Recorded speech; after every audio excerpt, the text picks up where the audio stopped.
House in Baltimore, Houston next week for Super Bowl 51, along with Luke Jones. We'll have full coverage all week long from the George Brown Convention Center down there for all things Patriots and Falcons. But in the meantime, it's the other birds who wear red that we will, or turtles will be wearing red, I should say, that we'll be watching on Tuesday night as the Rutgers Scarlet Knights come in as, of all the games you expect them to win, Mike Ashley of Terrapin Times, this is the one when the schedule comes out, you would say, well, no matter what's going to happen, they're at least going to beat Rutgers, right? Well, yeah, before the season I would have said that, and based on what we've seen early, I think Rutgers 1-6 in the Big Ten so far. I think I would still say that, although I do have a lot of respect for their first-year coach, and I don't know if I'm pronouncing his name, Steve Pickell. He did wonders at Stony Brook over the years, and seemed like a real nice guy when I had a chance to talk to him this summer. Did some nice things already. Actually signed a player from New Jersey, which is something they hadn't done in quite a while there, which maybe tells you a lot about the state of the program, him taking over. So maybe the future is going to be a little bit brighter for them. All right, so for the Terp side of this thing, obviously having stumbled in Minnesota last year, right? I mean, that is a cautionary tale for Melo Trimble, for any of the people that were around the program last year as to what happens when you're playing the lesser lights. Maryland has now played themselves into a position where they're one of the big dogs in this conference here, even though maybe they weren't expected to be. I mean, Indiana's fall has been precipitous. Michigan State, ditto. Wisconsin, Purdue sort of hanging around, but the Terps are putting themselves now into a conversation to be a top 10 team here pretty soon if they continue to win these games. And you can only win the ones that are put out in front of you. And for right now, it's Rutgers, but you got to love the way the Terps are playing right now. Right, Nestor. They moved back into the top 25 at 25 last week, and really, I personally thought that was kind of overdue. Again, this isn't the Terrapin team people expected in the preseason. So many freshmen playing such a big role, and you think about Michael Tchaikovsky, who was projected to really help them in the middle of things there, being out for an extended length of time. And, I don't think people know what to make of this Maryland team. What I've made so far, I have two observations about how these things are breaking. Number one is Maryland plays a little bit different game than most teams in the Big Ten. They are so reliant on quickness and speed and the way they play the game that way versus maybe other Big Ten teams that really can't match up with that. Now, those Big Ten teams can go inside and hurt you, but so far, Mark Turgeon has done a great job of accentuating the positives and making the games play to Maryland's strength. And then you hang tough and you turn the game over to Melo Trimble late and you win.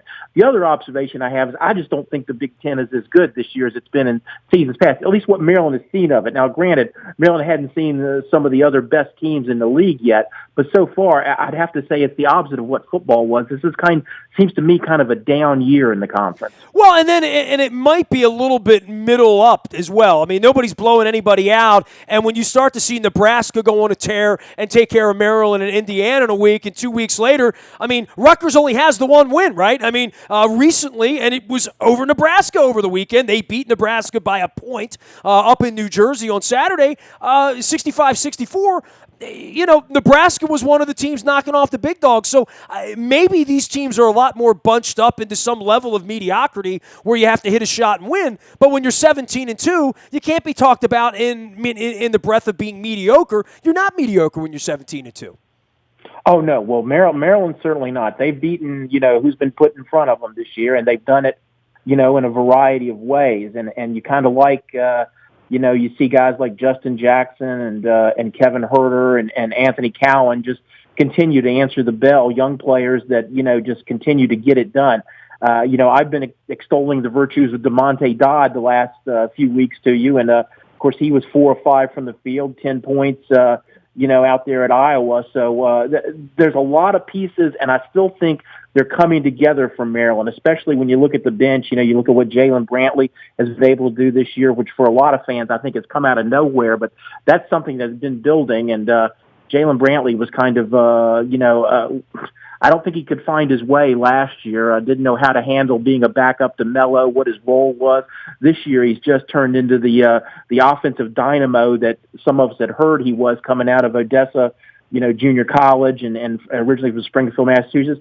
And, I still don't think we've seen what LG Gill can give this team. So I really do think they're there's still some pieces to come to the fore here to make Maryland even better than they're playing right now. Well, they're going to get Tchaikovsky back at some point as well, right? And that's going to be a real big deal, just having that kind of body. I think that'll make things easier on Dodd, and maybe we see even a more emerging Dodd when that happens.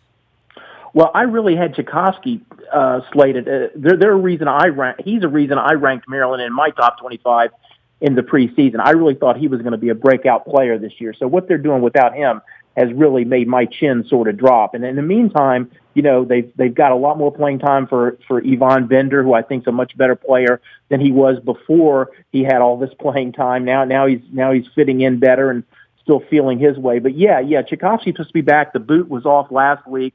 In fact, I'm going to be out at practice today, so I'm hoping to sneak in there at the end and kind of see where Tchaikovsky is as far as what he's doing with the team, that sort of thing. And, of course, we haven't even talked about Dion Wiley, who they just, quote-unquote, shut down last week, didn't take him on the weekend trip, just trying to let him rest up and see if that back will respond, and maybe he'll have a chance to come back and contribute too. You talk so much about the coaching. We're on the line with Mike Ashley from the Terrapin Times as well as the Sports Exchange. You can follow his journey out there at Terrapin Times, all things Terps all the time. The zone defense thing that's happened to them, and you said that they're built a little differently than these Big Ten teams, and I agree with that. They've really struggled with this 1-3-1 and sort of these defenses where, in the middle of a game there's a transition that they're not recognizing. Certainly Nebraska just took it back to the old playground way of playing, right? Right.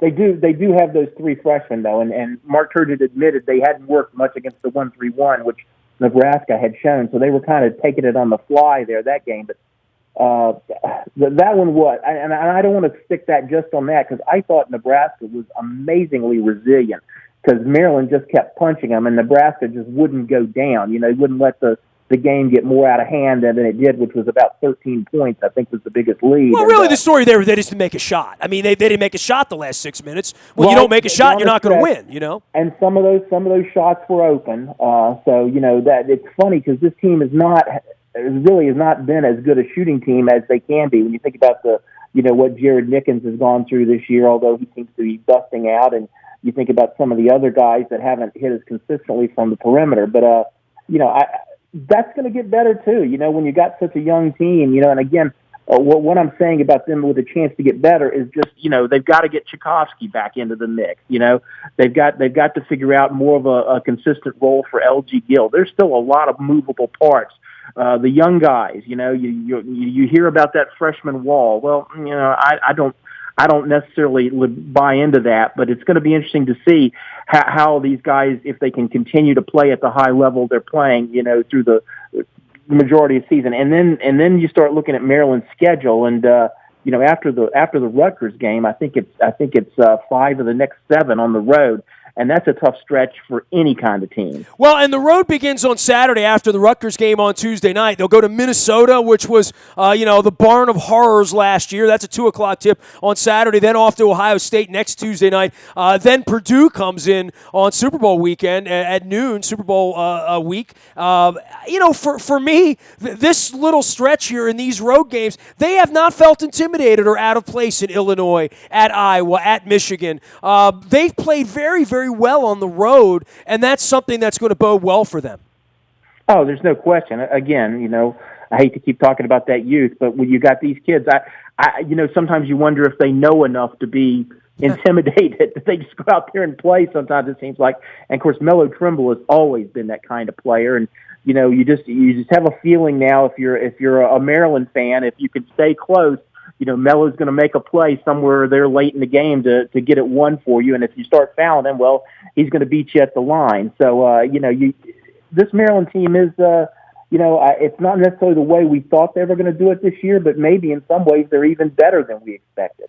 Well, this will be the time if they're going to trip this little road stretch of 5 out of 7. Only 2 home games after this one, Purdue on the 4th, Ohio State on the 11th. And, it really is it's an incredible amount of travel out to Minnesota, out to Ohio State. They'll go up to Penn State. They go out to Chicago and play at Northwestern next month and at Wisconsin. And just 3 home games between now and the end of February. Mike Ashley joining us here for the Terrapin Times, talking all things Terps. For Turgeon and the the charges leveled against him on the message boards of not being a great in-game coach and all of that. I got to tell you, last year, the mix of personalities, the diminished role for Melo, and then his health and the hamstring and the shooting ability and all of that, mixed with everybody wanting the ball. This is a whole sort of different script here this year, I think, for all of these guys where you can identify, and I know you've gone down the bench to Bender and down the bench to Brantley and Nickens, but just out on the court every night, whether it's Herter in the Michigan game or whether it's Dodd in the Illinois game, every game there's been someone that has stepped up that said, yeah, well, that guy was the star tonight, kind of like old Oriole baseball. Every night there's a different star. That's been a really refreshing thing to see here because when the season began, I think we all just thought it was going to be the Melo show. It hasn't been. It really hasn't been. No, it hasn't been. And I'm one of those guys that takes exception here. I guess I'm in the tank for Turge, having watched him game in and game out. This year, what have they got? They got about 6 wins of 6 points or less this year. And I know over the last 3 years, that stat is much more impressive. I don't have it at my fingertip right now. Yeah, they're 17-2. You can't say the coach can't coach. Well, you're just not allowed. If you want to boil it down that simply, yeah, I really think he's done a great job. And once he started getting players into the program, arguably beginning with Melo Trimble and guys that play the style he wanted to play, this program has just taken off.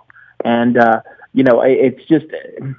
I've always had a theory about, following legendary coaches. And, Gary Williams is as legendary as anybody. And good God, if you're in Maryland, you just grew up loving Gary's attitude and everything about the way he coached and the passion. I just didn't want to be his dry cleaner. That's all. Right. And you also maybe didn't want to be the guy who followed him. You want to be maybe the next guy. And I think with that burden, I think Mark Turgeon has just been exceptional. And I tell you what, this team he's got this year is about as fun to watch as any I've seen in a long time. I'm really enjoying these guys, and part of it's the youth and they kind of that wide-eyed. They're confident, but they're not cocky, and yeah, they're going to have ups and downs. We talked about that, and they may be sooner rather than later when we talk about that road schedule. I don't think people realize how demanding the Big Ten is as far as that goes, because everything's a day trip. It's you don't go to class this day, you travel, you play the game, you get back late, you try and get to class the next day, and you do that a couple times over a span of a week, and it can really wear a team out down the schedule. That's one thing. Do they fly commercially, or do they have their charter planes? I'm just asking. I don't know.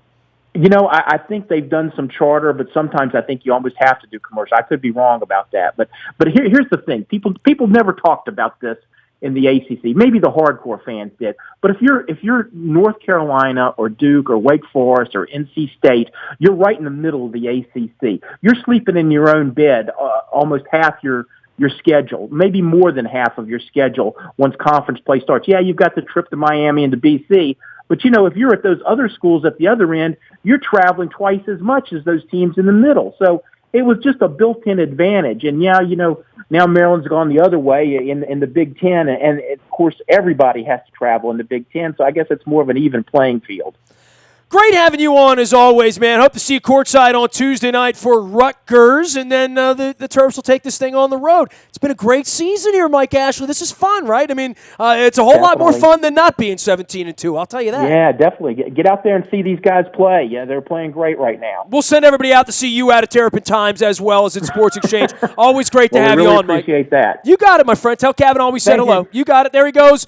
Of the Terrapin Times, Mike Ashley, one of our defending champions, talking a little Terps basketball here. Getting you ready for the Turtles on Tuesday night. We're getting ready for Houston in Super Bowl 51. Luke Jones and I will be headed down to Houston on Sunday. Full broadcast beginning on Monday, including out on our Facebook and our YouTube. All of our stuff will be streamed live and played on the radio. We'll also have some fun on social media all week long next week, as well as we do all things Patriots and Falcons. At least it gives me somebody to root for, right? I think I'm going to go with the Steve Bartkowski throwback. I'm not much of a Michael Vick, Deion Sanders. Well, I was thinking Tommy Nobis at one point, too, or maybe William Andrews. But Billy White Shoes Johnson also, another man after my own heart. He was an Aller, so we'll be there talking all things Falcons and Patriots all next week. But in the meantime, more Terps Caps, Wizards, some Orioles getting ready for spring training on the backside of the Mark Trumbo signing. And we're going to London out at WNST.net, and our trips tab and our road trips are available now. We're up and running. It's September 24th. We're looking forward to taking you with us. We got over 50 people in Road to 75. We're expecting to take up to 300 people with us over to London in September. We hope that you are among them. You can find me anytime, anywhere. If you got some questions about the trip, happy to answer them. Nasty@WNST.net. That is the number one way to find me. But I am a very available individual. I'm on Facebook, Twitter, LinkedIn, Snapchat, Instagram, and of course, in the Buy a Toyota Audio Vault 24 hours a day from anywhere in the world. You can listen when you want, to what you want, how you want, right there on your mobile device. You can even put it in your car, and there's no static at all. It is the Buy a Toyota Audio Vault at WNST.net. Reminder, our morning newspaper ships to your email inbox at 7 a.m. Jump on that. You get all the headlines, all the box scores, all the standings, all for free, all brought to you by PlanetFitness.com. And last but never least, any breaking news happens first on the WNST Tech Service. That is brought to you by Coons Ford Security Boulevard. I'm Nestor. This is WNST.net, AM 1570, and WNST Towson, Baltimore, and we never stop talking Baltimore sports.